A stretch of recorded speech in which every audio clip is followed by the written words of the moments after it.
আসসালামু আলাইকুম। মোহাম্মদ শহীদুল্লাহকে সকলকে স্বাগতম। আশা করি আল্লাহর রহমতে সকলে ভালো আছেন, আমরাও ভালো আছি। আজকে ভিডিওটি আমি এখান থেকে শুরু করছি। দেখুন, আজকে আমাদের বাসায় চিতই পিঠা বানানো হয়েছে। এই চিতই পিঠাগুলো চাউলের গুঁড়ি দিয়ে বানানো হয়েছে। দেখুন কত সুন্দর হয়েছে চিতই পিঠাগুলো।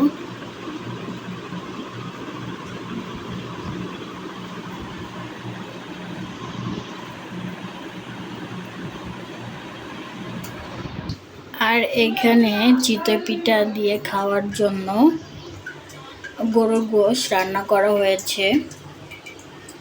গরুর গোশটা ঝোল ঝোল করে এবং ঝাল ঝাল করে রান্না করা হয়েছে। এই ঝোল দিয়ে চিতই পিঠা খাওয়া হবে, তাই একটু ঝোল ঝোল করা হয়েছে।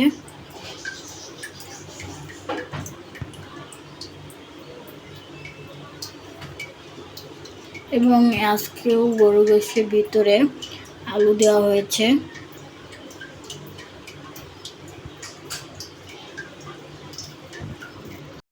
আর এখানে দুপুরে ভাত দিয়ে খাওয়ার জন্য পুঁই শাক রান্না করা হয়েছে।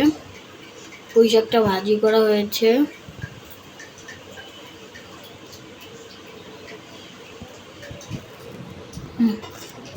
আর এই যে দেখুন, অনেকগুলো পাকা আম কেনা হয়েছে। এই সবগুলো আমি বেশ মিষ্টি, তবে এখনো সবটা পাকেনি, কিছু আম শক্ত আছে।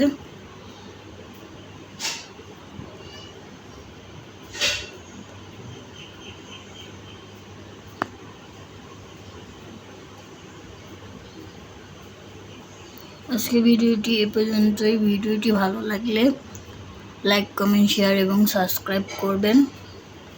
দেখা হবে নতুন কোনো কিছু নিয়ে অন্য একটি ভিডিওতে। সে পর্যন্ত আপনারা সকলে সুস্থ থাকবেন, ভালো থাকবেন। আল্লাহ হাফেজ।